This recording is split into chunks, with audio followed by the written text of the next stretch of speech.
Welcome to a new podcast where we're breaking through and breaking it down with a new girl. Your host, Dawn Piercy.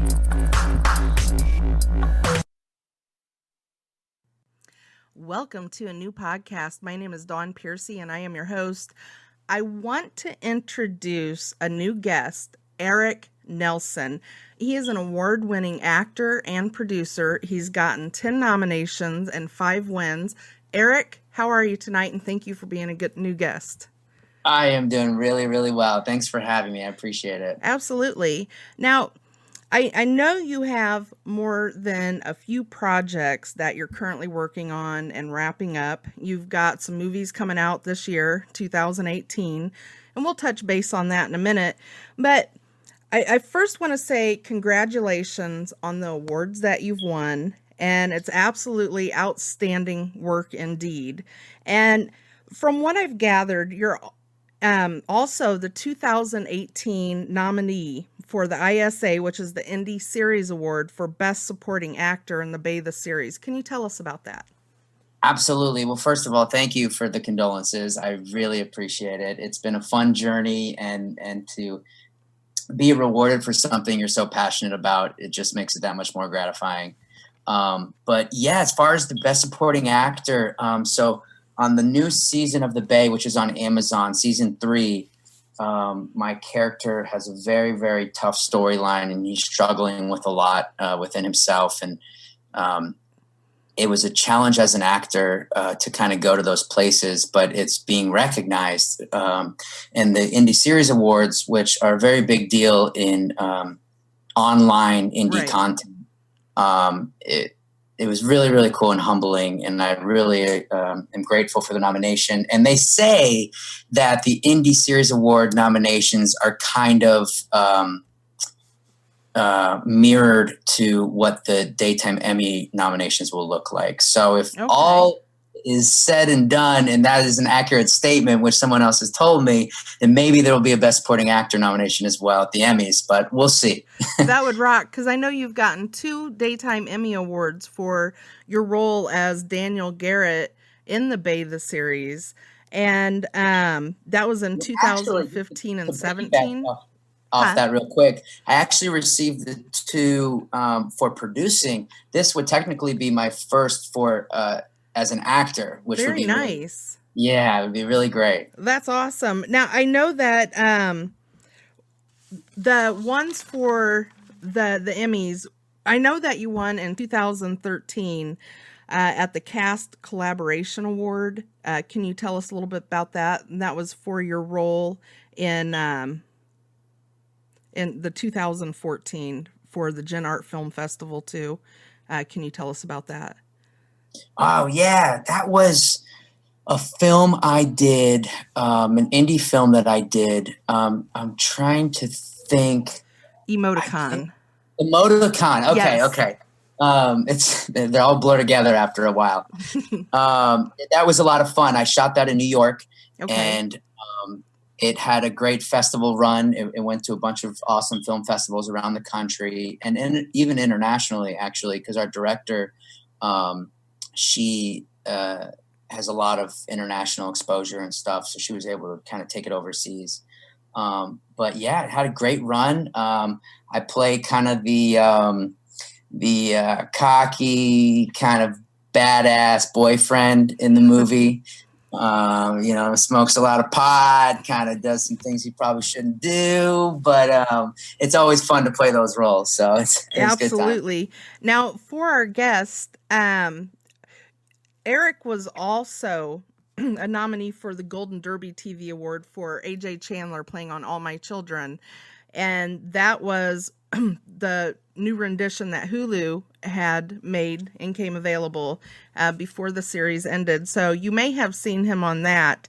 Now, you also got 2 awards for Best Feature in Chasing Yesterday in 2015, and I wanted to touch base on that. Can you fill us in on that? Absolutely. Chasing Yesterday was actually my baby. It was my first thing to produce, and I got to star in it in the title role. which the whole movie is about this young man struggling with addiction, and Okay. he's also a track star, and that's kind of his way of getting himself back together is through running. And it's just a beautiful movie. It's actually a family film, so it's good for all ages, which a lot of my stuff is very dark and not good for all Mhm. ages. So it's nice to actually have something my grandma can show all her friends and not be embarrassed about. Right, right, right. Now But it was really special because my wife and I actually produced it together. And okay. as I said, it was kind of our introduction to producing. So it kind of lit that fire under our butts and, propelled us to do more. Very nice. Very nice. Now, I know we can't get through all your nominations today. That would take more than one show.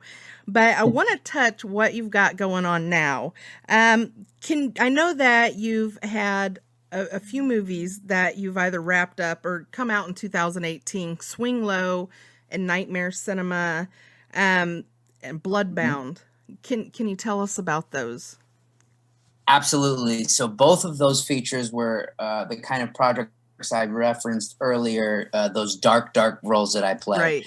Um, uh, Swing Low is a dark film that stars Academy Award winner Bruce Dern, Laura Dern's father. Mm-hmm. And I can't say too much because they haven't released a trailer yet, but we shot it in Virginia on these Okay. beautiful farmlands. But I play kind of a twisted minion to Bruce Dern's character. I would say it's a horror or a thriller, kind of horror Mm-hmm. thriller with violence. And Nightmare Cinema is a horror anthology film.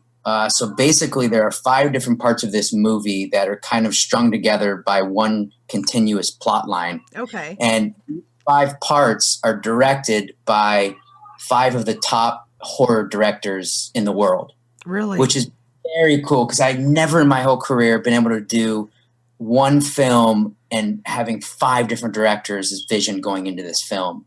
And that stars Mickey Rourke, Academy Award nominee Mickey Right. Rourke. That is going to be very exciting. And I think anyone who enjoys being scared will get a huge thrill out of this movie. Well, I can't wait to see it. Absolutely. Now, I heard that you got your start in Broadway. Correct me if I'm wrong. And that Correct. you actually played alongside Ariana Grande as Brett Sampson in 13 the musical. How was Yep. that? It was incredible. Actually, Ariana Grande is how you pronounce her name, and Ariana she has Grande. now gone on to be the world's biggest pop star, or at Mhm. least one of them. She's a mega sensation right now, and that was her first professional job. So it was really cool to see her then and to see her progression throughout her avalanche of a career since then. But 13 was great, really, because it was the first Broadway show with an entire teenage cast Okay. and band. Our band was all teenagers as well. So it was very, very, as a child actor, you pray and hope you get these roles where you get to work with other kids because Right. otherwise you're on set with adults all day long. And as a Right. child, that's hard. You grow up quickly, you're put in a lot of adult situations, but this show was very much all of us being teenagers together starring on Broadway. And it was an experience I will never be able to replicate in my career, and one that I'll never forget. It was incredible. That is awesome. I grew up in theater myself. Now, did you grow up in theater and then go to Broadway? Like when I know that you grew up in Florida and then moved to New York. Right. I Okay. did. I was a part of my local dance studio in Florida, and they taught acting lessons and singing lessons there, and I kind of did it Okay. all the while I was playing ice hockey down the road. So I kind of had my fill of both sides of the coin there. Yep. But I really attached to it, and when we had the opportunity to move to New York, it was my mother, my little brother, and I. Hmm. He actually booked Chip in Beauty and the Beast on Broadway. Nice. Very And so we nice. moved for him, but I started working professionally right when we got there, and both of us just kind of started taking off. And we were only supposed to go to New York for a couple months to let him do this gig, Mhm. but it turned into forever because we fell in love with a passion, and Right. mom was supportive and allowed us to follow our dreams. So it just kind of led us to where I am now. Well, that's awesome. You've got a really stellar career, and I can really tell that you enjoy doing what you're doing. 100%. Yes, I have to ask because I know so many people that are either in theater or wanting to get a start. What is a good piece of sound advice that you could give them, um, our audience, for those wanting to get in, how to be able to adapt and become their character? Wow, that's a great question. And I don't know if there's a specific answer.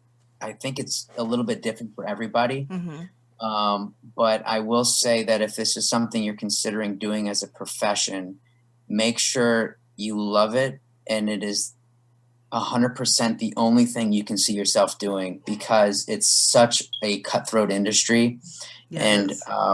it's constant struggle of having work, not having work. You get an incredible job, but that job ends and you're back to square one. And if that love isn't fueling you through those times of not having work, then you're going to burn out very quickly, or you will just, it's not going to be the right fit. So Right. my main advice would be make sure you absolutely love it. If you want to do it as a career, a passion is completely different. I think theater can help anybody Oh yeah. become a better person in their business life, better with Mm-hmm. communication, fighting the fear of performing for others. I think those are all incredible things to try. Um, Absolutely. but specifically as a career, I'd say you have to 100% know that this is what you want to do and love it more than anything else, because it's too difficult otherwise. Amen to that.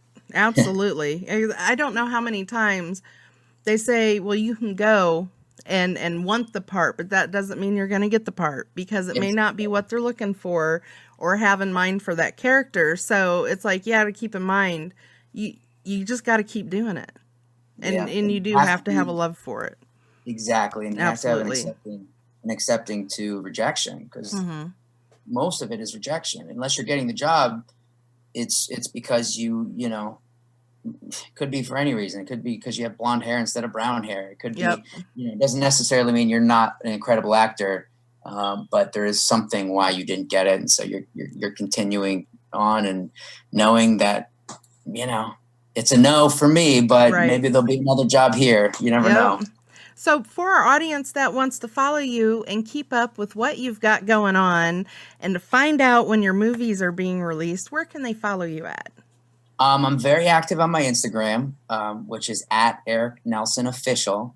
But Nelson is spelled weird. I always have to tell people it's Nelsen. Most Nelsons are spelled Ah, with an O, but mine's an E. So it's actually been a little pet peeve. I've had multiple jobs, and I'll be in the movie theater. And this was early on in my career. And in the opening credits, there's my name, and my name is spelled wrong. So I oh, always have to yeah. make the point of correcting people, but also on Twitter at Eric Nelson. Okay. So Great. both are verified. I think there's some accounts out there that are run by other people, but the ones with the blue check marks are me. So Sounds good. Well, I wanted to thank you for being a new guest, and this has you been a are new so welcome. podcast.